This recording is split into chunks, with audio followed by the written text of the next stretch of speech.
welcome to the Dice Tower.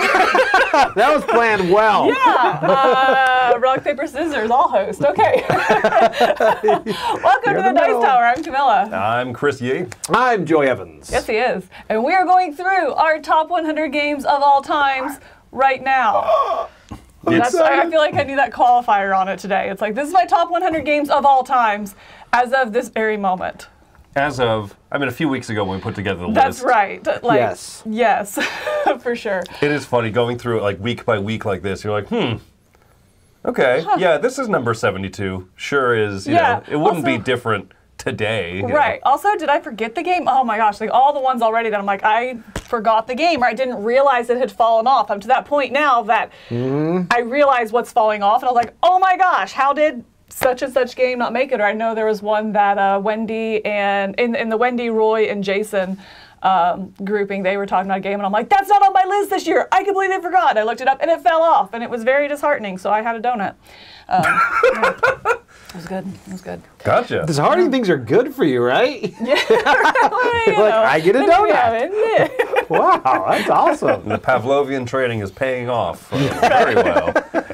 But this chunk, this 80 to 71, as I was looking at it today, I think if I had to name it, it would be my underrated Red Raven. That's what I would call it. Oh, Wow. okay. Yeah. If I had to name specific. this, Maybe just underrated in general. I'm going to name this segment Old Reliable. Old Reliable. Yeah. Mine is probably... You're making Joe do improv. All right, I have no idea how quickly y'all jumped on that because No we didn't idea. play like to name our list. I was like, I want wow, to use we Red did great. Raven. Okay, all right, two of us did great. What's With red? that, let's jump in. Here's a T for number 80. Oh, that is hot. Wow. Wow. I've never put that together. 80, AT. Is that like a known joke that I didn't know about? No, not until now. Wow, that's really good. That's He really ate creative. tea? He's AT. AT. A-T. That's really I think it's more about the creative. tea than the eating of the tea. I don't know. Things like that make me feel really dumb. I'm like, wow, I'm not a creative person. All right, well done. You know what? I'm going to go to my number 80. I'm just going to throw it. You figured that connection out, and I was like, it's hot tea. Oh, really? That's a Oh, joke. I'm so creative. My number 80 is actually a new one on the list. This is a roll and write, and it's one of those that, when it came out, it uses something I've never really seen work well. It uses a deck of cards in a roll and write, and I'm like, but this is Flip Town. So Flip Town is a roll and write where you are flipping cards over, obviously. I guess it's a flip and write, but anyway, you're flipping the cards over, and you are creating your own poker card with suit, and out of 3 cards, a suit and a number. And the suit will tell you what location on the board to go to and to use your number. And what's neat about this, it really gels together well because there are different tracks, there are different avenues of victory. There's a cemetery you can dig on. There's like over here you can like kind of rob people. Yeah, you like that. And then And you got chickens. What's that? And chickens. chickens. Yeah, chickens too. Chickens. What part you What do you remember? do with the chickens? You eat them for 50-cent wings. 50 But cents. then you've got a Ooh. trail up Paying there. a chicken that I stole. This, We got to eat it before you get caught. Duh. this game. Catch me. Not chicken. Oh my god. This game is more fun than it should be. This is a Flip Town, exciting, and I really like this. I like the whole theme of it. I think it works together and meshes well. And you both have played this, obviously.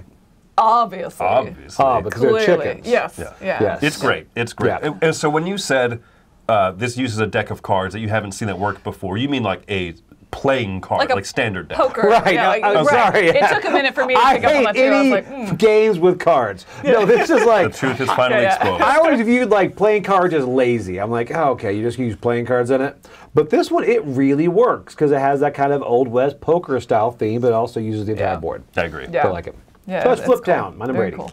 Great pick. It's actually a compliment. Oh, I only That won was a today. pick. Yeah.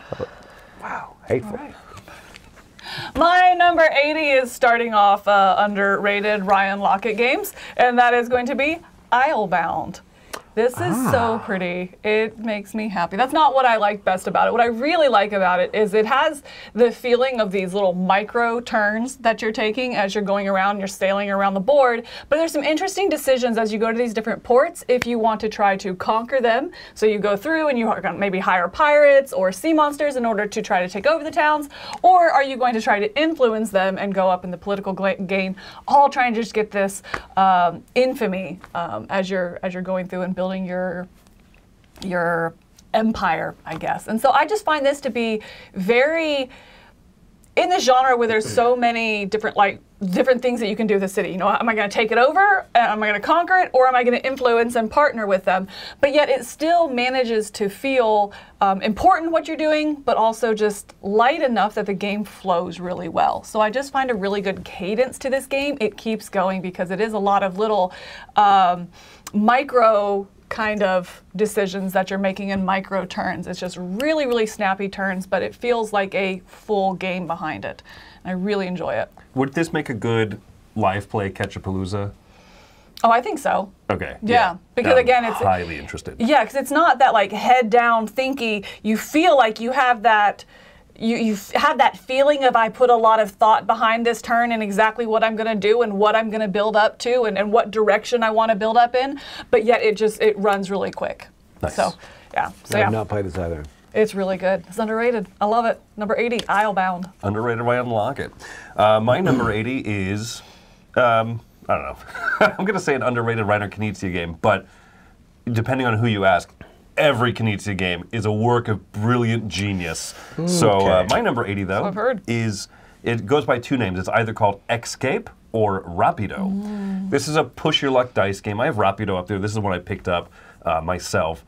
And it's just fun. You have two dice. Everyone has two dice of their color. You roll them. You can roll them as many times as you want to, kind of pushing your luck, trying to get a higher number combination. I also love that the dice are custom. There's an X on one side. One of them has a 7, seeing 7 pips there on a die. It hurts your brain in like a fun way. You're like, ooh, I rolled a 75. This feels great. That is a little bit off, isn't it? Yeah. Wow. Okay. But yeah, it's very lucky, very silly. Oh, the Dice Tower clarifies. This is a certified masterpiece. Certified masterpiece. I wonder who's typing that. Could be anyone. I really like push your luck games, and this one has a good sense of interaction where you might try to push your luck to roll higher than someone to kind of bump them out of the spot. If your dice stay on the board, you get to move. And it's roll and try to get points. It's like almost a roll and move game with a few more decisions, and I love it. It's just such a fun, swingy filler. Yeah. You know, I mean, if you're going to sit down and just start the night off or just end of the night kind of thing, it's just a really swingy filler game. Yeah, exactly. That's fun. Yeah, swingy by 100%. Right. I'll crush one game and then literally not move the second game, and I'm still having fun. Right. Yeah. That's good. There you go. Number 8, Rapido.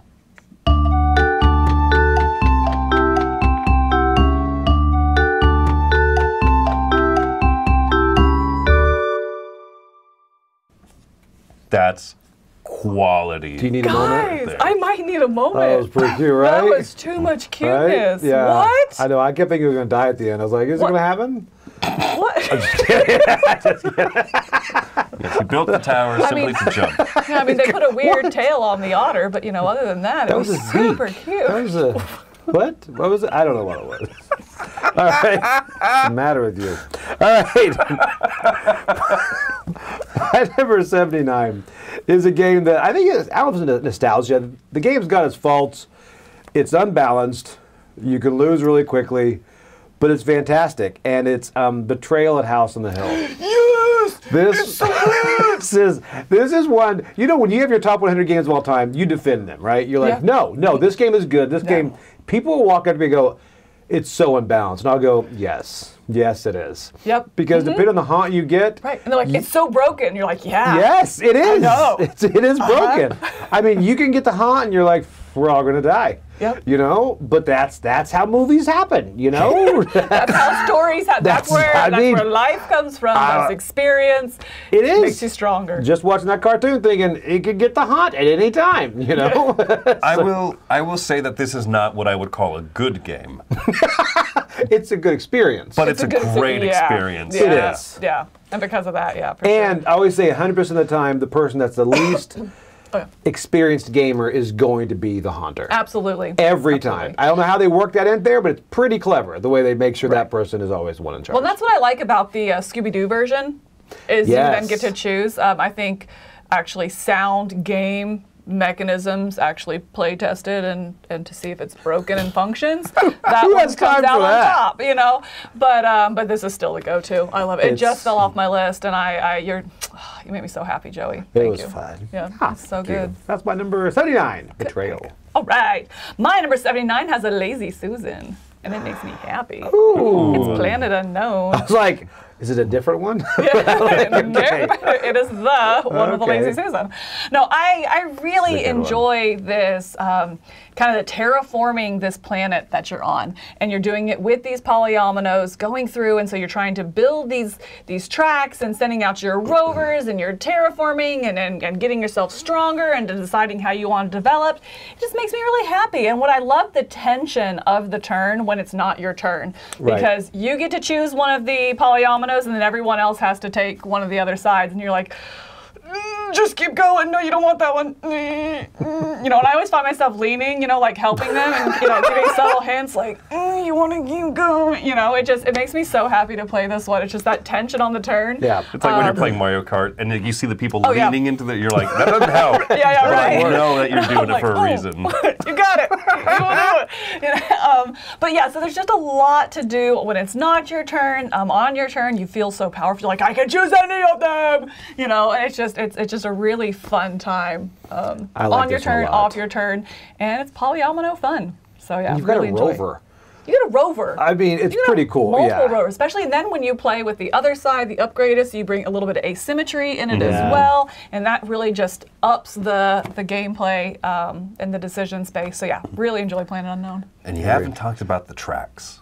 There's tracks, and they're fun tracks. There is tracks. Yeah, I said but- tracks.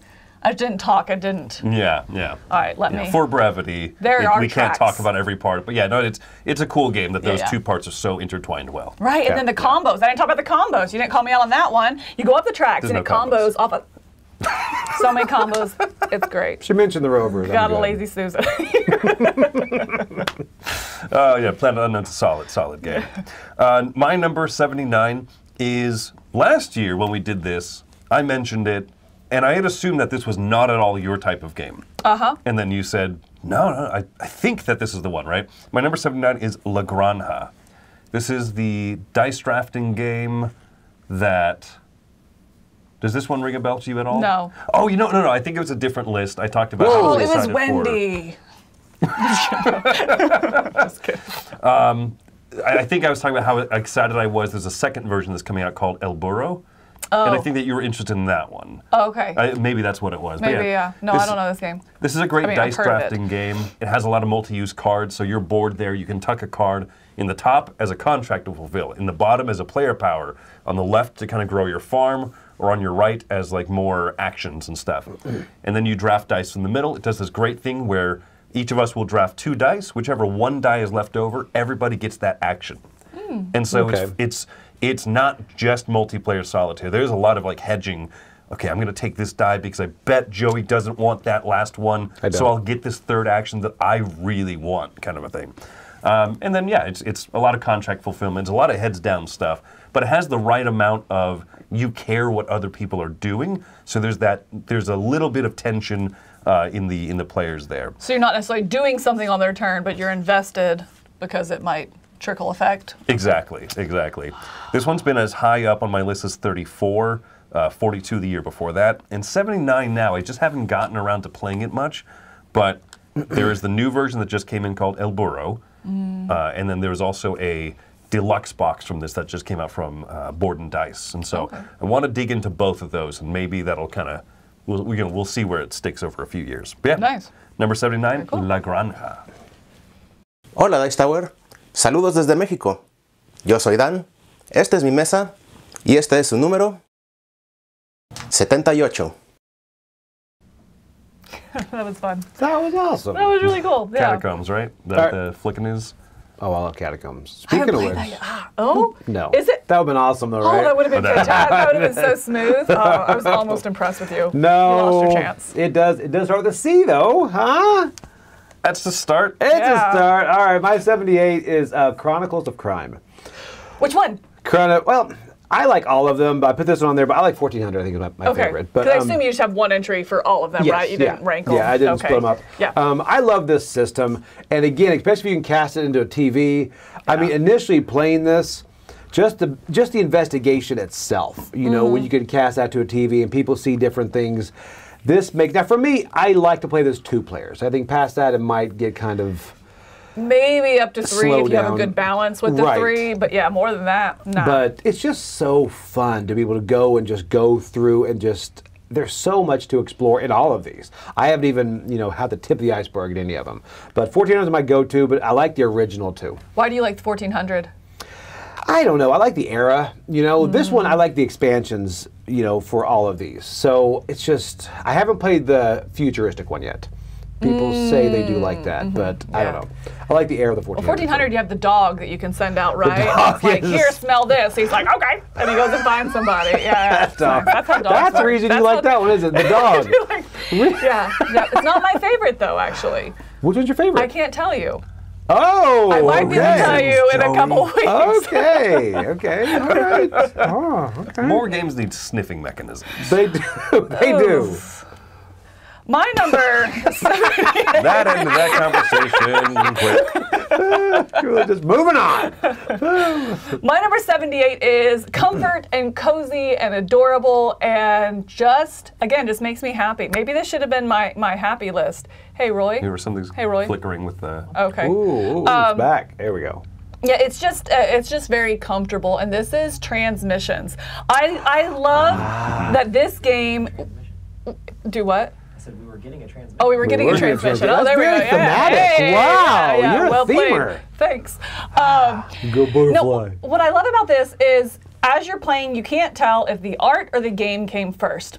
It's the art. The designer actually went to them. It's like, I love your art. I want to make a game around this, and we have this game. But you can't tell because it just flows so well together. They're very, very well integrated. I love that. Everyone is controlling the same 4 robots. So you talk about, again, you're invested in people's turns because you're going to play a card from your hand that makes a specific robot go a specific number of spaces. And so you're trying to position it and just be opportunistic with when you play to go the right amount to get the right pipe or to get the different resources you need to, kind of set collection as you're trying to multiply your scoring. So it's very comfortable. You can teach the game in about 4 minutes. It's definitely family weight, but it's just such a pleasing world that I love jumping into. It's very, very cozy. Very cozy. It's cozy, and yet there's that tension, like, don't move the blue robot Right. because I want to on my turn. But I yeah, will come unglued if you touch the blue robot. Yeah, it's such a great game. I haven't heard someone say I'll come unglued in a long time. Unglued. Right. Yeah, You touch the robot. the blue one specifically. It's a cute game. Number 78 for me is a 2-player only game that's kind of comfort food, but for Wendy and me. We played this one so much over the years. This one's called Jaipur. And Jaipur is this great card game. Small box. There's a deck of cards and some little cardboard chits on the side. And all you're doing is you're either collecting cards or you're playing cards down to sell those goods, and you collect the little chips that have a diminishing victory point value to each one. So if you're the first person to sell like a bunch of leather, you take like the best victory point chips and you put them in your pile. And it's just one of those that so few rules. It's a wonderful head-to-head game, and over the years that we've played it, we've adapted and changed different strategies. I remember the first time that someone just sold one of a good, because you want to try and get 3, 4, 5 of a kind. You get these bonus chips. But the first time that one of us, I don't remember who it was, just threw down one card and grabbed like the highest point chip right in front of the other person, we're like, oh, you could do that. Oh, and it just opened up the game. I don't know, there's a lot of like subtlety to this game that's really fun. It's like obviously fun. Yeah. And then there's also like nice little depth that it's a game you can just keep coming back to. It's so fun for me. That's cool. Yeah. There you go. My number have not 78. played this one. Jaipur. Oh, you should. Hey everybody, Jared from Board Game Apprentice here to introduce the number 77. First try. That was really smooth. That is a smart way to do it. We did our solo top 100 last time. I thought that would be, everyone in the office thought that would be really cool just to hit them. And I don't think anybody actually did it because they're like, I'm never getting 17. And I told Wendy, like, use a deck of cards. You can stack that. I could see you just sitting there for like 3 days straight, just trying to get every number for your top. Oh like, my use the gosh. studio? I am. Show up at the office with your cup of coffee, like, all right, time to hit the desk. Today's the day for 72. Okay, now my number 77 is a social deduction game, and it is they're hit or miss for me, but this one has this little it just flows together really well. It's Night of the Ninja. Night of the Ninja. I got it and I thought, oh, it's a cute little box, and I thought, okay, it'll be fine. And then I started playing it a couple times, and now when people come over and there's a large enough group, we bring out Night of the Ninja. It's very easy What do you to mean by teach. Large group? How many? I think it's, we usually use about 8. I'm not sure how high it goes. I thought you were going to say 3. Okay. But that's all the friends I have. But Good it's very, Eeyore. Oh, boy. good. oh man. All right, but it's very fun because like really both are families of Lotus or Crane, and everyone has a number in their family. They're 1, is the highest, 2, 3, 4, all the way down. But the whole thing is you're trying to defend your family. But what I like about this, it doesn't have the awkward social deduction where you're just trying to figure things out. You just walk around and people get lost in I don't know what to say. Right. This has good or bad? Good. Right, and then are they lying? I don't know them well enough to know. Them, yeah. So this one just has you just go down, people go here, shinobis, assassins, tricksters. And if your card says that, that's when you do that thing. And you can kill people, and it's quick. You play around. They're deaf. You play around, and then you get your tokens for winning that round. Then you get new rolls, and you go the next round. And it's quick, because it does last about maybe 30, 40 minutes, but the rounds are quick. So it doesn't have that long, drawn-out feel that some social deductions kind of slowly get. Yeah. Oh, and it changes through it changes as well. too. Oh, that's Yeah. interesting. So every round you might have different allegiances and yes, different. be a different family, a different role. This is what I want to try because I've like been burnt out on social deduction games for years. Yeah. Yep. And then Feed the Kraken was one that I was like, okay, this does enough that I'm Right. actually interested in having fun. And then I keep hearing people say this one's different, and that It is. explanation actually makes me kind of interested. That's Yeah. interesting. It's quick. Yeah, so it's kind of bite-sized social deduction. Like it. Very cool. Very cool. Interesting.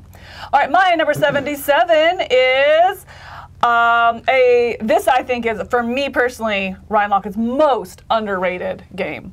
And this is Rome. I love the spatial awareness of this game. Huh. It is also kind of an exception of area majority, which is not a mechanism that I usually like. What? I will say, I was like, wow, I did not know he did one on Rome. It's like, that's very non-Ryan Locke. I look up and go, okay, that checks out.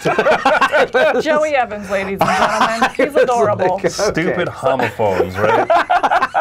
okay, that makes more sense. I love this one. And this year is actually me playing it with my son back when I homeschooled him. I used it like for math lessons as he's trying to, because you have this character and that character shows you where you can put out your area influence here. It has a geometric shape, which is going to depend on where you're sitting at the table because it's always with your perspective. And so I used it when I was homeschooling just to support those spatial awareness, and then it gets a little bit mathy at times as well, and he really enjoyed it. So you're going out and you're putting out this influence. When the card is filled, whoever has the most influence on it gets that card. Whoever has anything on it at all gets kind of a consolation prize as well. So you're still building up and going somewhere. But then if you win the card, it's not only points, but it's a new pattern to go out and search with. And I really just like just the flow of this game, and just kind of those skills that it brings. Even as an adult, it's so funny. It's like playing so many polyomino games where you're able to switch it around. Like, oh, I can turn this L the other way and fit it out there. This one that it really locks you in on. This is where you're sitting, and this is the way that shape is. It's just kind of limiting, but in a good way. And it's limiting, but feels refreshing with that limitation. And you're like, if only I was sitting on that side of the table. So yeah, I really like it. I like Rome. Yeah, no, I haven't tried that. I have a game coming up in the next section of 10 that does the spatial orientation thing. So I'll try to remember to mention that.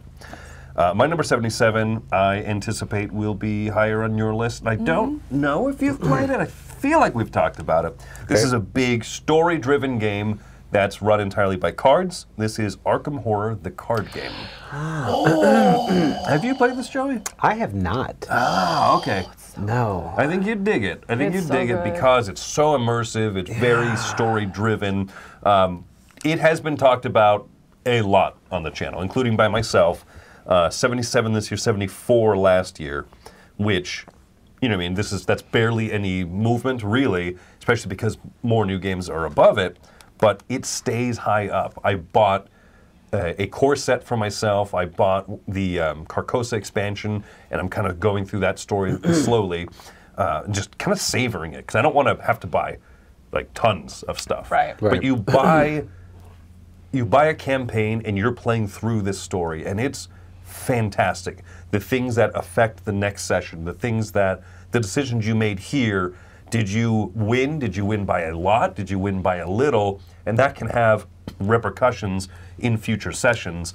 It's the way that I really enjoy campaigns to be laid out, and it's all driven by just this card play, and yet it feels more immersive to me than the larger board game versions of games in this universe. So Yeah. I think it's phenomenal. And definitely you get into your character really deep in this game. I feel like, you know, you really, if you build the deck or you use the pre-built decks, you really feel the personality in their deck, and then as you're upgrading, you get invested. You know, by your Yes. third or fourth in that campaign, you're like, ah, I'm there, you know, yeah. I really Yeah. like Oh, it. yeah. I know that I've got old reliable, you know, Yeah. waiting in my deck right here. It's coming Yeah. up soon. Yeah, those types of feelings. Right. I love it. So yeah, there you go. You try that. 77 Arkham Horror, the card game. I'm a volunteer at the Boise Zoo, so I love animal board games. Will there be any animal board games for 76? Oh, that's pressure, y'all. Yes, and he was right in front of a Ryan Lockett shelf. You notice that? I did. Yeah, I was like, wow, he timed that really well. Spencer really likes Deep Vents. It's a game that I've not Yeah. played. It's depending on who you ask, either the most underrated Ryan Lockett game Yeah. or his obvious worst, and it just depends. Right. on Yeah. your So take. maybe I don't, but you know, kudos for the Ryan Lockett section Wow. here. How about that? Maybe if it's not animals, at least I got something. There you go, underrated Ryan Lockett. The true name of this segment. It was. I only No. have one more. Okay, come on. You were Joey, serious with the Red Raven thing. I don't know. Wow, They all came in right that's here. crazy. All right. So mine. What's that? No idea what that was. We're haunted, folks. Oh, they're weed eating right on the side. They're weed eating on the house, and it I was- definitely sounds like we're being attacked by rats. It was that moment I was afraid to turn around because I So didn't know. animals, I didn't want to yes. see whatever that was. I was The animals are joining your list. Open the gates. I was just Let them judging in. Camilla's reaction whether I should run out of the room. I was like, she's not too concerned. I love that you didn't look. You just looked to me. You're like, is this safe? Am I okay? That chills. Okay. All right. My number 76. This game has a couple iterations that came out that did things differently, kind of fixed on it, but I like the OG of this one. This was the first kind of Jurassic Park style game I played, and this is Dinosaur Island. This dinosaur, that's my stomach. What's your Sorry, stomach? I was not the weed eater. Wow, this we time. got bears and rats. Okay. Whew. This is Dinosaur Island. I've also got Dinosaur World. I've got Dinosaur Island Roaring, right? But the OG for me is just, I love this game. My wife loves this game. We have upgraded this just so much. There's this little skull that we pass around, being the first player dinosaur skull, and Yes. it's great. We even have like a Jurassic Park dice tower. You drop it down, they come down. It's great. And the thing is, my wife will play this too. I mean, you have to raise your security as well as when you raise your predators. You have to keep the security up to keep them in check. My wife ignores security, so she will have these predators just eating people left and right, and She's she like, will "Shouldn't have come." lose points for that. But her excitement level of the park is so high. So it's a thematic game, is what you're Yes. saying. So she will win. And then it's like, we even tell the designer, like, he's like, yeah, that's one way to do it. He knows. I'm like, this was a great time at that park, right, Steve? Steve? It's so fun. I really enjoy this. The other ones are great. I like the little Jeep and Dinosaur World that you get to ride around in. But for me, this one is just where it's at. I'm trying to figure out how long is the safety paperwork that you have to sign to go to Alex. Right. Or to Yes. Alex's. Yeah, you always hear about that one clauses. theme park that I guess people get hurt at to sign a waiver, but this one would be just above and beyond. You know, Right. Yeah. So I still love this game. And every year we go through our culling, we look, we're like, no, got to keep it. Yeah, I need to try this one. This one and Dinogenics. I think someone else said it. Yeah, someone else said it in the chat. Too. I have not done Dinogenics. Those are the two that they both have escaped me, and I want to get them played. You would use Alex's thematic thing here. Absolutely. Just eat people. I wonder if like Alex and I went head to head with that. Like, if two people are doing that strategy, does it like break the game? Oh, that'd be so funny to watch. Like, I don't care. I'm sitting there with popcorn. I don't think it would, but I would definitely watch that game. Yeah, I would too. Well, Cantapalooza. with Alex. My number 76 does not have animals, but it was taught, there's no correlation between these two things, but it was taught to me by Wendy, actually, not you. The better Sorry, you. I thought it was you, but no. And this is Gizmos. This is a game that when you sit down, it feels like you're playing with a toy. But then about halfway through, you're like, no, there's some depth of game and engine building goodness here. As you're going through and you're getting the marbles to go through and file different cards and build up your tableau and your engine, and when it triggers and you just go down that engine, it's like, bam, I mean, you just have these turns, which are like 6 actions long. But yet you're still just playing with marbles. You know, and it's so satisfying. You pick that marble out, and it's like everyone's looking to see what filters down. It's like, huh?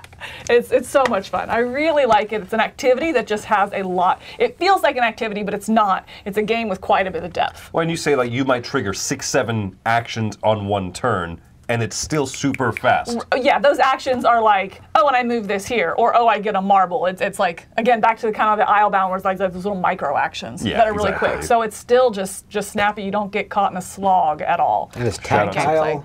It's just. It feels good. It sounds good. It's it's smells a lot good. of fun. Is it just What's mine? up with smells? I don't know. Sniffing mechanism. Shout out to 76. several people in the live chat. I've been playing this on Board Game Arena.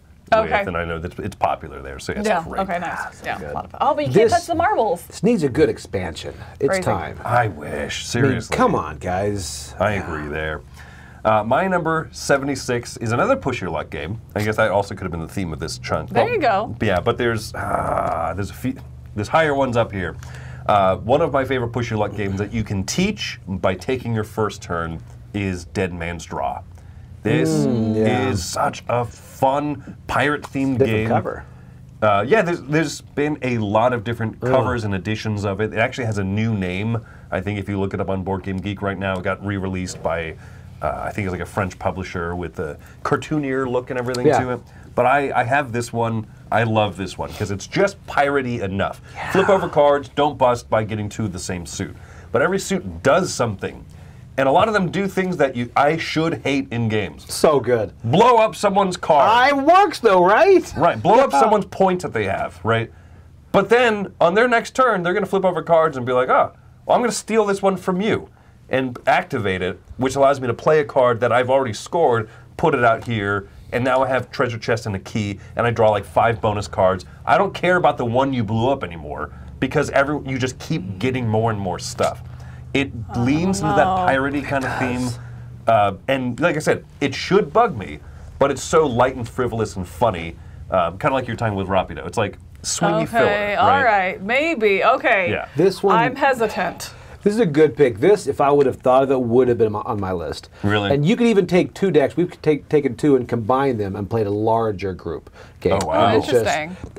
yeah, you're right. All those mechanics on their own, it would ruin a game for me. I know. Yeah. But for some reason, it's just like, oh, they can't. You know what?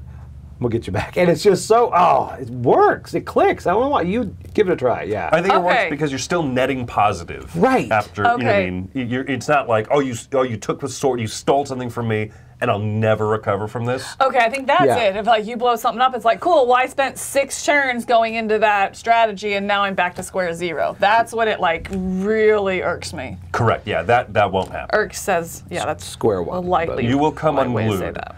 Unglued. Yeah. All right, 76, Dead Man's Draw. Oh, so busy. Who has time to send a number to Tom when there are so many minis that still need to be painted? There's no way I can cape up. Number 75. Oh, it had the flag on it. Oh, it did. That was pretty good. Mike very- Heller! And it's very apropos because like last night I was up to like 11 painting. I was like, who Really? has time to go to work? I have minis to finish. So Me too. Anyway, really? No. Why would you do that? I will That was someday. really mean. You made fun of my ramps that I painted for. I forgot the game. They're pretty bad. But Thunder Road Vendetta. You made for your ramps? No, I didn't. No, Are you thinking somebody that else? was everyone else. All right. If I can't paint ramps, I can't paint minis. All right, so my 75 I like because it already is pre-painted. Actually, there are acrylics that come in this, and it's very cute. This is some of the cutest artwork I've seen. Huh? And I thought, I'll play this every Halloween. Then I've started playing it outside of Halloween. It's about Halloween candy, harvesting Halloween candy, but it works. Really? Oh, wow, nice, man. Wow. And this is Dreadful Meadows. I am surprised this was this high. I am too. Positively, yeah. Yes, because it's like people come over like, hey, let's try this. Because the whole scoring system, as far as using, scoring, multiplying by how many of those little machines you have, all that, at first it was like, it doesn't make sense. But later it does, and you can kind of cascade on that. And it is just a cute game with those acrylics, and it was a very big surprise for me. And the characters themselves are very asymmetric on who you choose. You can switch it around and run it back. This is a really, really fun game for me, and the fact that you can use the candy to purchase or fulfill orders. They're like kind of multi-use. Multi-use Yeah. candy? Yeah, I know. And Where's this been my whole life? Yes, and you just don't just eat it. And this is all about combos too, which I love combos in games. I like combos. Combos. Oh, I'm so hungry for combos and candy. Combos and candy. Combos and candy. All right. Peppermint stuffed combo. Oh, that would be Oh, nasty. that's bad. I'd eat them, of course, but that would be nasty. But You, of all people I trust, would actually. I really would. So yeah, this is a surprise for me. Dreadful Meadows, and you both like it too. You played and you like Absolutely. it. I've not played this, no. Oh, You have not played Oh this? my gosh, you're yelling. No. Why have you not played this? Why? Because I wasn't, it got played in the office and reviewed and then moved out and I was like, wait. Oh, and it was gone. you have to play this. Do I have to? Yes, you guys love it too, right? It's Yeah. really No, it's not close to my top 100, but I review it very highly. I rank it very highly. Yeah, It's I like this. like Gizmo's Weight. It's like Yeah. a little trickier at first. Mm-hmm. Like Joey said, once you figure out how scoring works, you're like, oh, okay. Now everything else is fun and just Yeah. kind of Right. builds up. and I will ramps up. say I'm gonna the try it. expansion for this is terrible, and so much Oh. worse. One of the expansions I just removed from the box, I just got rid of because it adds a take that mechanic, and you can steal from other people and all that. And Maybe it just trying to ruins, play into that Halloween. but Yeah, and not, it ruins what the didn't game is work. about. Got But it. the base on this is just great. Well, the expansion came out at the same time, right? 'Cause Yeah. It's a Kickstarter, so it was maybe one of Yeah. those little Yeah. thrown in. you But know. I love this game. So cute. Wow. Yeah. Need to play it, mostly because he yelled at me. We both love it. Oh, it's gonna haunt me. All right, my number 75. I am not really sure why I like. Other than it's a really good game, but like, Wow, I'm really excited to see what it's this like is. Betrayal at House on the Hill. No, no, I don't know because it doesn't. As I think about it, I'm like, this is everything I don't like in games. But it's Butterfly. It is abstract. It is a lot of stress and tension as you're moving the hedgehog along and trying cute to cover. collect. It's so cute. As you're trying to set up or trying to collect what you want, but you're also moving the hedgehog along, which means you're giving your opponents. You're setting them up for something as well. So you're having to balance that, and that usually gives me a lot of anxiety in games where I'm like, I've joked before, I'm not a team player. I don't want to get something that I know I'm giving you something too. I don't do that very well. I'm like, no, we're not. Games are not for sharing. And so it usually stresses me out. That has it, but it works in this game. I don't know why. I find this extremely pleasing. I think it's just the flexibility that it provides, that you have, 7 different things that you're going for, and you're trying to collect some of them, you're trying to avoid some of them, you're trying to partner some together. So it's not just basic set collection either. You're really having to balance, I think I can get enough of this to make this scoring work. Oh, you know what? I'm gonna take this -0.1 just because I know it doesn't set the opponent up for anything good. Right. It's kind of blocking them into a corner. A great cadence to the game as well, where the ending is kind of player driven. And you go until there's no legal move for the hedgehog. So you're also, if you know you're ahead, you might be trying to section him off and kind of break up the board a little bit to really kind of back him in a corner. Yeah, it's just so pleasing, and one of the games that I just think desperately needs to come back into print with not a re-theme, but just to not look like you want to play with your 3-year-old. You know, it shouldn't look like a preschool game. It should not look like a preschool game.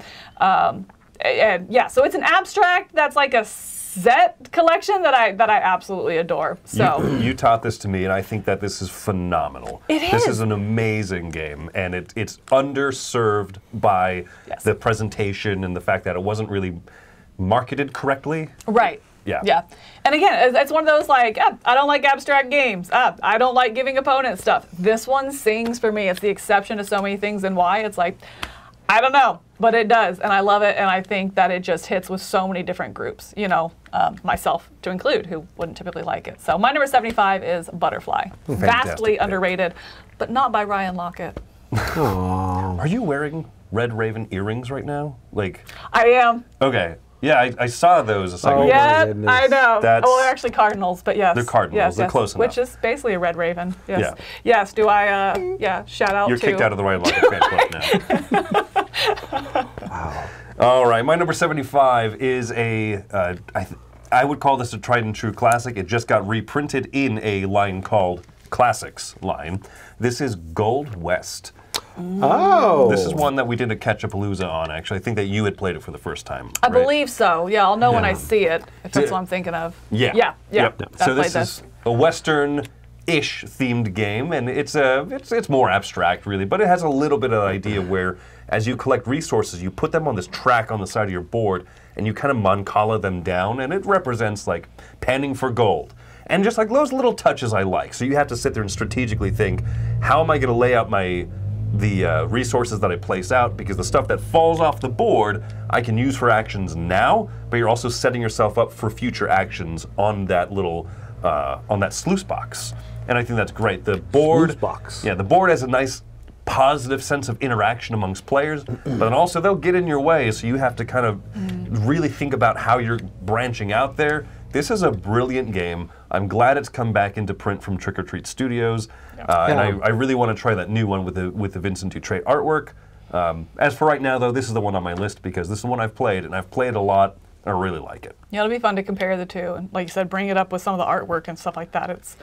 I'd be interested to play it again. I remember being okay with it. You know what I mean? Like, yeah, that was fun. You know, yeah. Yeah. No, I love this one. Yeah. So number 75, Gold West. Hello, Twice as Nice Dice here. And we are honored to be able to be a part of the top 100. And our number is 74! Bye! Oh, so fun to see that when you know them. You're like, hey guys, I'll see you next See you soon. Okay, those numbers they held up look like donuts, like the donuts from Donuts for Donuts. They did. I think I need to make. What do I need to do? I need to become disappointed. Disappointed, so you can have a Then donut. you get a donut. Yeah. Joey just That's how that appears. Joey, disappoint me with your 74. Yeah. So I can Oh, get it's a donut. about to happen. Now, this is from the designer John DeClaire. He gives me weird mechanics that I thought, I don't know if I'd like this. Like, this one is rolling meeples. I'm like, this won't be fun. It's a lot of fun to roll meeples. This is Rolling Heights. You love this game. I would say you're like a champion of this game. I really am. Yeah. And I saw people play this at West, and I walk out like, oh, you're playing Rolling Heights. I'm like, how fun is Rolling Meeples? And they're just sitting there going, like, it's ridiculous how fun this is. Yeah. So it's just, I mean, you've got Meeple, look at them, they're so tired. But it's like you roll them, and if they're laying down, they're not working. If they're kind of on their side, they're kind of hardly working. And if they're straight up, they're hardworking. They're hardworking. Yeah, I should have used hardly for the first one. But anyway, so kind of go into a corner. But anyway, so it shows you how many resources you get. You can upgrade your meeples to go different directions, and you're going to get things, and you're going to build kind of your town across the board. And it's just. You get that photo at the end of your town being built with, like, it just looks so good. Your tower, as you put the little pieces on top of each other. And in hindsight, I probably should have put a picture of the board game in here, but the meeples are so cute. But I like games that at the end, you kind of get that feeling. It's like, I made that, you know? What would you say finished this. percentage of meeples that actually work are when you roll them? You have to roll till you get one standing. Is that Yes. right? And then you can push your luck. You've got it. Okay, keep these over. These guys are working. Then you can grab your meeples again and push your luck again, but you have to get one that's hardly working or working. So if not, so it's a very push your luck. If you have a fistful like a 10, then you're like, okay, I'm going to get it. But the lower you get, you're like, I should just stop or I'm going to bust. And it's a lot of fun. So That's interesting. You have not played this yet. I've not. No. I haven't either. No. And I like building skyscrapers. It's just very aesthetically. That's the thing. You know, it looks good. It sucks me into a game, and we'll talk about that later. And this is good. The one thing I will say at first, I thought I wish they're kind of like one kind of block Legos, right? But they don't lock together. They just sit on top of each other, so they can be bumped over. Okay. But fiddly. putting them away, I'm glad they don't lock together because that would be such a chore. Yeah. You know, but it looks really good. That's I like this. interesting. Yeah. That's interesting. Someone asked in the chat if they're doing chainsawing outside. No, I think they're just mowing, but also the walls might fall down at any moment. Yeah. I'm not really sure So you what guys they're can weed hear whacking that. with. Okay, yeah. good. I was wondering, I was like, I wonder if the mics are picking that up. It is. Yeah, it was like, it's I very could loud barely here, hear too. Chris there for a second. Wow. Well, Aaron is saying he has got a good set of speakers, so maybe, maybe it's just the good speakers that are catching all that low rumble. But yeah, we feel like we're blasting off into space. Absolutely. We do, yes. Absolutely. Yes. All right, my number 74 is, again, just brings such a good tension. And I don't know what to call this mechanism. Maybe you can help. When it's like hedging your bets, kind of. You have limited information, you're making a decision based on that limited information and hoping for the best. Kind of thing. This is paleo, and so in this one you have 3 cards. You draw 3 cards off your deck, and the backs of the cards give you a hint on what's going to be on the front side, but you don't know. So, for example, you might have a river and 2 mountains. You need stone. Stone is more prolific, more available in the mountains, so you choose one of the 2 mountain cards. Just kidding, you turn it over and you get attacked by a bear. You know, like, or maybe you do come across an yeah, wow, okay. like, you don't know. So you have this limited information on the back, like a hint at what action you might get to take, but you don't know until you actually all reveal. So it's a cooperative game where you're all doing this together, and the cards have neat help actions. Some of them have help actions as well, to where it's like, okay, I did make it to the mountain successfully, and I can go and get this stone, or I can choose to help you on your quest as well, and you went to the river to get wood. Yeah. Because ultimately you're trying to preserve your ancestry here and get these resources to build up your community and camp and make a cave painting. So I really like that mechanism, that level of cooperation where you're trying to work together. We need this resource and this resource. Okay, I drew this card, but then it can be totally thrown to the wind when somebody gets the wrong kind of card, or it's like, wow, we both got exactly what we want, but it requires the help of somebody else. Who's going to help me? And so it's just a game of making the best decision you can, but then also making sacrifices to try to get at least something. Mm-hmm. Yeah. And I really like that about it. So a lot of good tension and decisions to be made. Multi-step decisions. You decide to hedge your bets. Then you reveal. Then you decide who's going to help. Then you decide when you go to sleep, which takes you out of the round and completely changes the dynamics because each person individually makes that decision. So, yeah, I really, really like this game a lot. 74. Very cool. My number 74 is on the lighter side of things. This is a deck building game called Summer Camp. I adore this one. Yeah, this is a good one. Yeah, you had Gizmos from Phil Walker Harding. Yep. I have Summer Camp here in this position. This is one of the lightest, it's one of the best introductory deck building games because you have a few cards that all they do is you can buy cards with them. And then you start getting ones that let you move up the tracks a little bit, you're racing towards the end. But it's very fun that you have 3 specialized decks of cards you use every game. And the game comes with these little tuck boxes of like all the different themes. Arts and crafts, we're gonna use that this time. Ooh, water sports, we make that one of the 3. And it's just so simple. It's so good, and it distills down deck building to, I think, one of its simplest forms that's still meaningful with how you build up your deck and everything.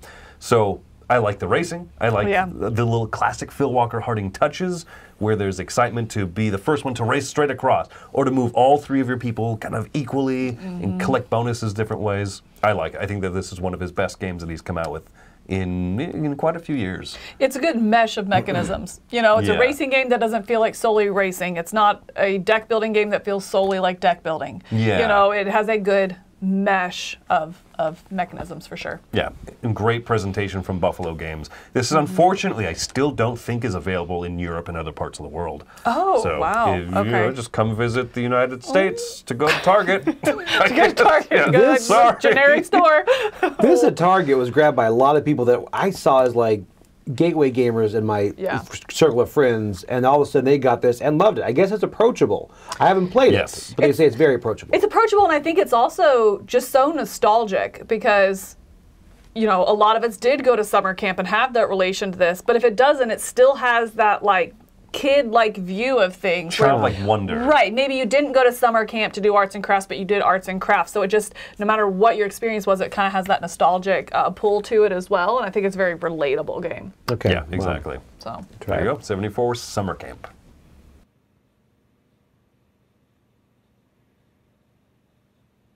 Hi, I'm Kevin Kukla, big fan of the Dice Tower, and now it's time for number 73. you forget how good the tree looks. I know. Because it gets in the way, so I don't use it often, and then Really? you see it. I'm like, oh, that's so nice. I should use the tree. Does look really good. So nice.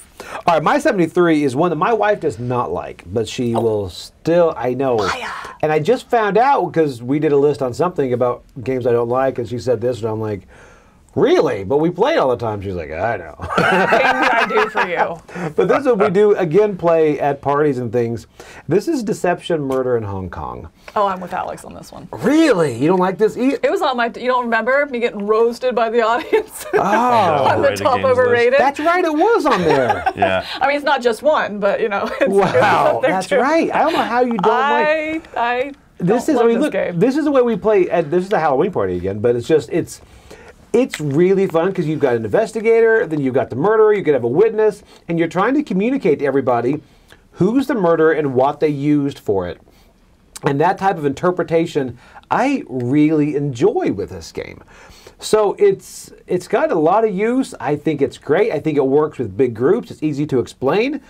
And just placing that little bullet. And then I always like when you're the person, the investigator or whatever, and you put it out, and then you can't say anything, and you hear them just really just go after a red herring. They're going in the complete wrong direction, and then you're like, you cannot move, you can't say anything, and it's just, I enjoy this game, and apparently it's more divisive than I thought. You and Alex both don't like it. Yeah, I do remember. I blocked Why that does part she out. publicly say that? What's Hey, Alex, do me a solid. But would you play it if you're at a party and they're like, hey, we're going to play it? You'd play it, right? Sure. Yeah, she'd be really into it. Put the bullet there. It's one I play. I don't love it, but I see why it Oh, works. now you say that. Oh, You didn't say it in front of 1,000 people at West. Well, I couldn't over all the booze. Yeah, there were a lot of booze when you said that. Yeah. Ooh. I think rough. it's good. I just don't think it's one that calls to me that often. It's kind of the thing, you know what I mean? Yeah. I enjoy this. This is a Deception Murder Hong Kong. Very good. Camille likes it too. Very good for some people. My number 73 is, it is a Ryan Lochte game, but I would not say it's overrated. I would say it's rated right where it should be, and this is Sleeping Gods. This is such a great immersive experience. When you talk about Betrayal at House on the Hill, just being that experience that you walk away with, this is like this is like that, but it's a good game, you know?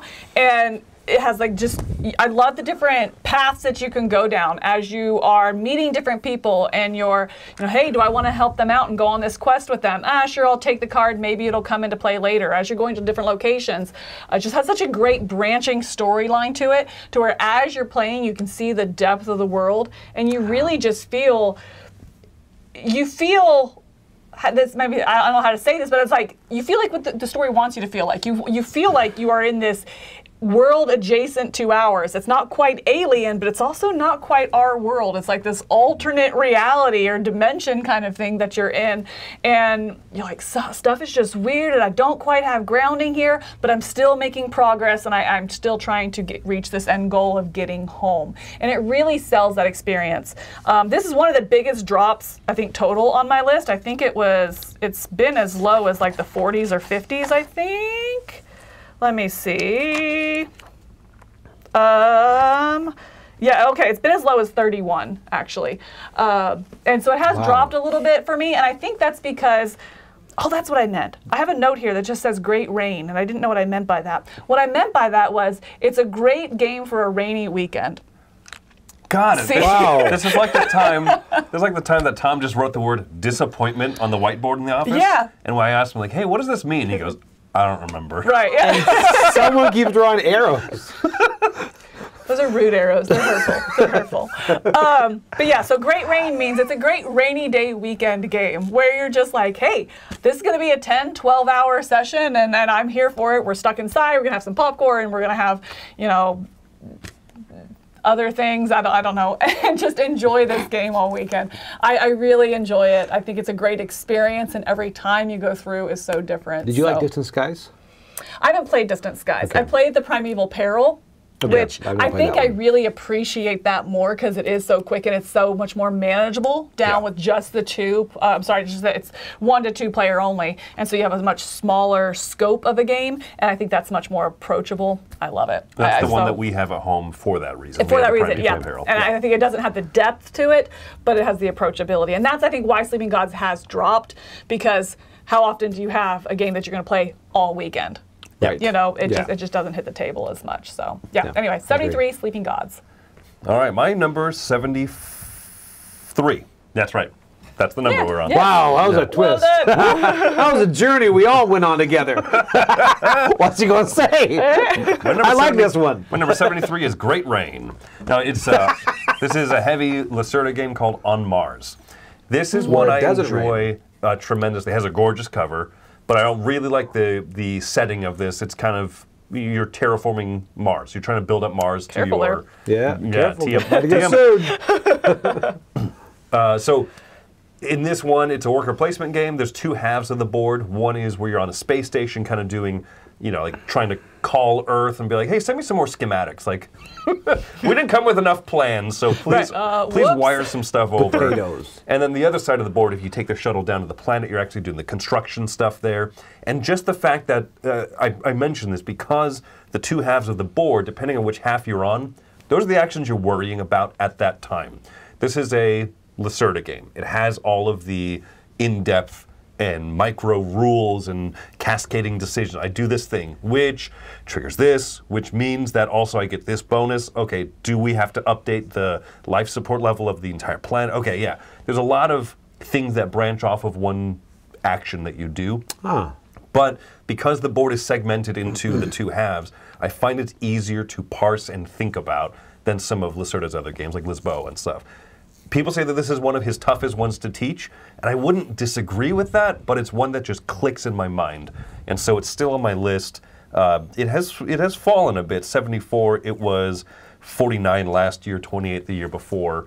It's one that is still hard to get to the table, but when you play it with people who know it, it's such a magical experience. It's so cool how it comes together. One thing I love about Lacerda is I love what I call like the thematic integration of his games. They're all really, not all, but most of them are really heavy. But as you think about the theme of the game, the mechanisms start to make sense. Yeah. Do you find that true in this one? Because I've not played this one. I'm just talking specifically the ones I've played. I do. I think so, right? Because like I said, if you're on the planet, you know, you're doing things like building up stuff. Hey, did you build a big connection of this type of thing? Oh, well, you get a lot of that resource. You know what I mean? It helps the teachability for me because, it does make sense thematically. Okay, yeah, because I think that's when his games become more approachable. It's like, yes, it's very heavy, but if you can start to make those thematic connections, then it eases that entry. So interesting. It does. Yeah, it does enough for me. I have not played this. I'm waiting for On Mars Ares Expedition. But no, this one, I don't know. The cover looks great and everything. It does, yeah. So. Have you played any of his Lacerda's? I don't think so. No. Okay. I'll teach you the other one that's on my list. That's a little bit higher up. Yeah, the other Lacerda I would recommend. Yep. What's the game length on this? You said 90 minutes. 2 hours. 2 hours. I think. Depending on player knowledge and stuff. Yeah. Okay. I think I've cranked this out in 90 minutes. 2-player. Both Brian and I knew the game, and we had no teach, no like refreshers or anything. We were just like, boom, let's go. And by the time we finished, we walked back in, and Tom goes, And now I've learned how to play Hadrian's Wall. Without the gladiators. I want to say, I just realized CO2 Second Chance, which is also one of his, just fell off my list this year. Oh, okay. I just realized that. Gotcha. That makes me really sad. I like that a lot. All right, number 73 on Mars. Hey everyone, we are the Board Adventurers. We are honored to be part of the Dice Tower Top 100 list. And without further ado, number 72. Ooh. Yeah, Joey. Respect. I think they were applying for your job. That was really nice. Yeah. That was. All right, Joe, we're going to do the no look. You ready for this? Yeah, ready? No, I'm not going to do that to you. He's going to get hit by Camilla, and I'm going to catch a clipboard. That was great. Okay, my number 72 is one that I know is on no one else's list. And even the fact that Tom walks in the house and goes, I don't like that game. But this one is a dexterity game that for some reason is really fun. Into the night, we play Flick of Faith. Oh, I've not played that one. You have not played this one? I've not played this one, no. I have. It's okay. I love game, dexterity though. Yeah, it's so good because you're wanting to spread your god's influence around the world. So you're flicking your little prophets around on this board, and they get a certain area, they become a temple. You're playing through ages, and of course prophets die off. If you get a temple, they're going to remain, and you can either get presence or dominance on certain islands on here. So you're flicking, you're trying not to get in the water, but what's great is there are laws that pass in between each age. And you read two laws, and everybody votes up or down. But the laws could be everyone has to flip with their offhand, or everyone flips with their eyes closed. And so it's like flux. Yes, but it's really, it adds this other element to it. Thanks. But this game is a lot of fun. This one it's a dexterity game. It's, again, into the night. What I also like is it comes out so quick. The mat comes out, rolls out, and everyone just plays. So this one, for a dexterity game, it's quick. I think you would like it. I love dexterity. Will play it. Yeah. Dexterity is kind of the push your luck mechanism for me. You know, where if you're like, oh, and it's light, it's fun, it's sweet. That's what dexterity is for me. I take dexterity so lightheartedly because I'm really bad at it that I love it. So, yeah. Every god is asymmetric. They have like Loki. They have Santa on there too. I don't know why, but they have Krampus. all this. The god of presents. Do they have Krampus? They might have the expansion. I don't know, I love but Krampus it's just. so much. But then, like the Egyptian He's my one, spirit animal. his chips would be a bit bigger, the Sphinx, so you can just bully people out, you know, and they'll be on island, and you're just like boom, boom, boom, and it's great. And then you have a place in the middle you aim for, and I enjoy this. This is as close. It's a great dexterity game for me. That's a fun one. Flick of Faith. I thought you hated it. No, it's not on my list. Oh, okay. Barely, it's 101. Sure. Yeah. Why not? This is my favorite Lacerda. Oh. Did I use that right? Sure. Yeah. Okay. Yeah. My number 72 is another engine building goodness, very much like Gizmos, where you are playing cards down, and then when you take a certain action, you trigger a whole row of actions, and this is Deus. Yeah. I really like the balance in this game of, it's not quite multi-use cards, but it's, you utilize the cards in different ways. Like, I know that, okay, that sounds really dumb.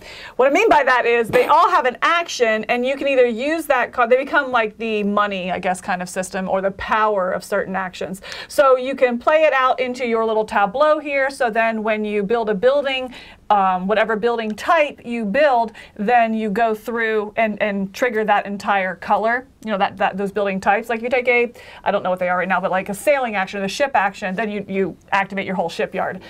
Or you discard a card in order to make an offering to the deities here, and you back it up with other cards you're going to discard in order to make it more powerful. Yeah. And so it's the cards themselves don't do multiple things, but they serve multiple purposes. And I like that. This one also kind of is an exception to things I don't like. I don't really like area majority, but I think that when you're coupling it with the engine building, you know, the tableau kind of building, it just really brings a balance to the game, and I enjoy it. So it's a slick game. It is. I think that's what it is. A slick is a good. It's just smooth. You know, it just works. Everything works well, really well together, and brings a good balance. So number 72 is Deus. I see Wendy in the chat. Hi. If you're chatting, does that mean our air conditioner works now? We were up past midnight trying to fix our air conditioner last night. That's why I'm having a Mountain Dew for breakfast. That's not. Oh my gosh. That's That's awful. It's not just a Mountain Dew. Good That's news like a is heavy we're not one. hitting 90. We're only hitting 89 today. Yeah. So, We're at 72. oh. Number 72 for me, sleep-deprived me, is Isle of Skye. This is a wonderful tile-laying game. And people look at it and go, oh, I'd rather play Carcassonne. And I say, well, you don't get half of the game then, because, yeah, you lay tiles out, square tiles next to each other. That part is fun, but for me, the heart of this game is price setting. It's not quite an auction, but you have you have a little player screen, you put 3 tiles in front of you, everyone's doing this at the same time, and then you have a fixed number of coins, you have a finite number of coins, and so you are pricing the tiles at how much you're willing to pay for them. But also, if someone looks at it and goes, I need that tile, then they have to pay you that amount. So it's a very, very interactive game, as you were saying. Like, I know Joey wants this tile so badly. I really do. I'm going to price it at $7. And Joey goes, oh, yeah, absolutely. And I'm like, I could have priced it more! No! Or you put it at 7, and Joey's like, no way. I'll take this one for Camilla for 2. That's like almost as good. And I'm like, oh, I didn't see that. And so, yeah, then you take the tiles you bought and then you put them together, right? You build up your stuff and then you get money and points and stuff based on what you have built. But I think that price setting is one of the best parts in this game that's a little bit underutilized. It's kind of like an auction, but like snappy. Just, are you going to pay this or not? There's none of that. Go around the table. Are you willing to pay 4? Oh, he said 4. You're going to say no. It's just 7 or nothing. I love that. It's funny you were saying like people would rather play Carcassonne than this, and I thought, I wonder why he brought up Carcassonne. Then I saw it and I go, got it. Okay. Okay, makes sense now. Oh yeah, square tiles, roads, mountains. Yeah, I was like, okay, wow. Yeah, it's just such a different game. Okay. There you go. Number 72. Oh, so yeah, that's been. Wow, that has bounced around. One year it was my 25. Whoa. Next year's my 90. Last year was 59, and here comfortably at 72. 72. That's your filler game, isn't it? Filler game? You just have a spot. You're like, I'm He's like, sticking right in there. Let's be 72. We'll do that. Yeah, Why not? Isle of Skye, sure, good enough for me. 71!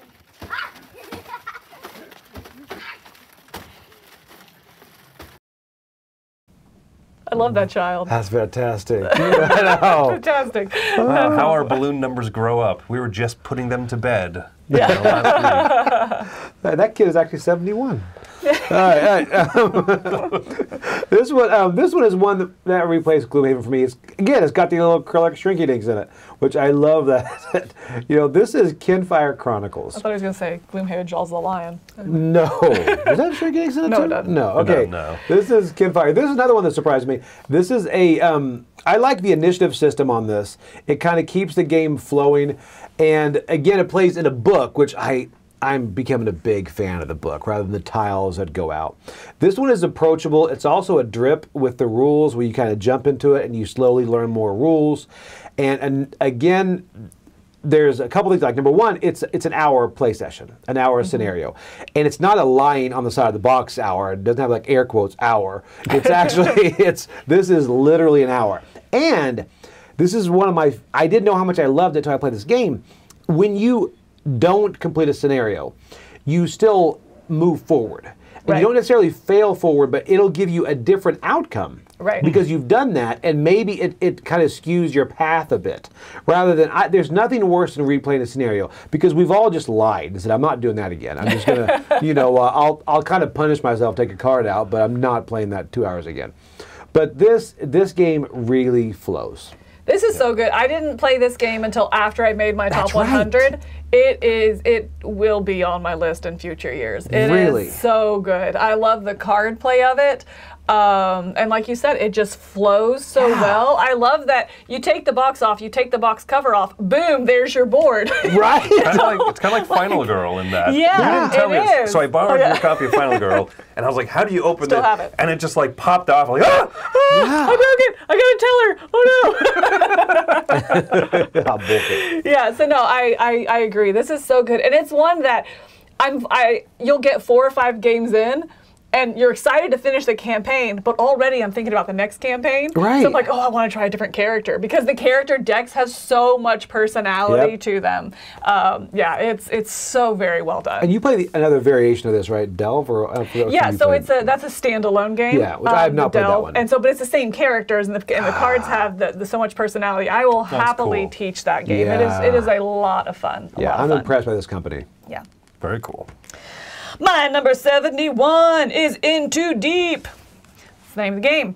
In Too Deep. Wow, okay, wow. Sometimes you lead up, and sometimes you're like, nope, here it comes. There it is. Yep, no, that's it. Right. In Too Deep, what a unique theme in this game. This is really cool. It has this cyberpunk kind of vibe to it. John Wick. Oh, it's so good. And in this, so you are good. hacking in or hooking into these criminals to get them to complete goals for you. So you hook in, you cybernetically hook into them and be like, I have this goal to do. I need you to go do it. And so you're moving them around the board. So similar to what I said in Transmissions, where you have shared. I love this theme of like, hey, you're getting into these criminals and you're using all this illegal technology, just like in Transmissions. It's like, okay.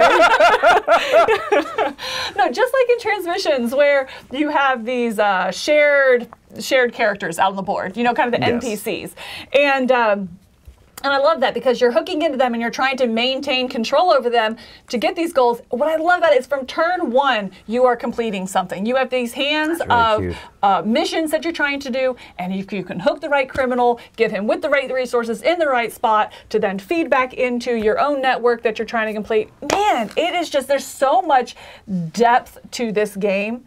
And the first play, I don't want to say it's never good, but it definitely takes a play of the game to understand the big goal that you're trying to do. And a lot of that is because it's so fun to hook into the criminals, and then you get caught up in like trying to maintain control of them because then it's harder for somebody else to hook into them. Gosh, it's just so it's called In Too Deep because you can go too deep into this cybernetic and then have negative things start happening. It's so great. It is absolutely a really good depth of game that also can feel kind of swingy without being punishing. It can be swingy because somebody else hooks into that criminal that you've been looking for, or they move the criminal and then you're like, it's not positioned right anymore. So it's this constant puzzle as well. Yeah, a lot of fun, a lot of depth to this game. It's super fun. Yeah, that sounds interesting. Yeah. Up to your intro, especially. It's just like Transmissions. You're going to love it. 71 is In Too Deep. That's the name of the game. Well, that was a cue for Roy. That's all you're getting. Button. All right. No, this one looks great. I love the artwork on this. So I gotta good. admit. Really It's good, so good. We're ending today's list. My number 71 is a brand new game to the list. Bring us home, Chris. Just came out last year. This is Darwin's Journey. This is a Simone Luciani game, designer that I love so much of his stuff. And this is a standout one from last year, really. It's in particular because of the Firelands expansion.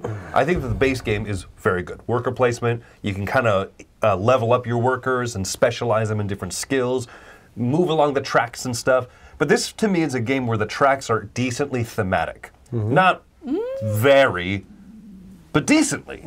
Right? You have to move along the ship track to be able to explore the different Galapagos islands. Each island is a track. But it looks like an island, right? I found different species that I'm adding to my research collection. So there's actually some theme to this one. There is, actually, I will say. But that's true, yeah, you've played this one. You can attest to that. But then you flip the board over, or I think you have to buy the expansion separately if you didn't do the Kickstarter, something like that. Okay. If you play with the alternate board, the Firelands expansion makes it so that there's a lot of shipping lanes, and so you can explore. As you move the ship further, you can jump onto a different island of the Galapagos. But then as you explore a certain point of that island, you might come across a river, and you can put a boat there, and you can explore. So it kind of has these like branching tracks. As you get to a certain point, you can then go down this new track. So it really feels like exploration. On top of that, with the expansion side, you can run into these exploration cross points, and then you flip over an event. And the event, sure, has some story to it or whatever, but like you can read it out of a book. But I like that even mechanically, with the two results that you can choose from that event card, even just mechanically, you understand like, I stumbled across some stuff. I can either kind of like take these goods or I can do something else with it. You know what I mean? So like, I like when a game can be mechanically thematic. Yes, absolutely. Very well said. Yeah, I don't need to read the story. I don't need to read a paragraph. It's like what I said about Meadow. You just see what's unfolding and you're like, ooh, I like that. Ooh, that felt adventurous. Yeah. Yeah, I got like, 2 extra resources and moved on this track. But I understand what happened to it. And that's what this game does well, and especially with the expansion. Oh, that's cool. I haven't. Yeah, again, it really evolves with the expansion. You haven't played it yet, have you? Proud of that one, aren't you? I have not played the expansion. Go on. Oh, man. Well, there it is. That is our number 80 down to 71 of our top 100 games. And we're coming back at 2 o'clock. We're coming back at after 2 lunch. for the next let's see if I can count that low. 70 to 61. Nailed it. Yeah. First try. Well, I had to look it up, but whatever. Is the next one a Red Raven hour for you? Nope, I think these are all Red Raven will make another appearance higher on my list, but not today. Probably. Yep. Not today. Not today. No, I have to go change earrings, I guess. Yeah, Me too. So that's it. So come back at 2 o'clock for our next chunk, but thanks for joining us here for our top 100 games of all time. I'm Camilla. I'm Chris Yee. I'm Joey Evans. We'll see you in a bit. In Too Deep. Stay with the game.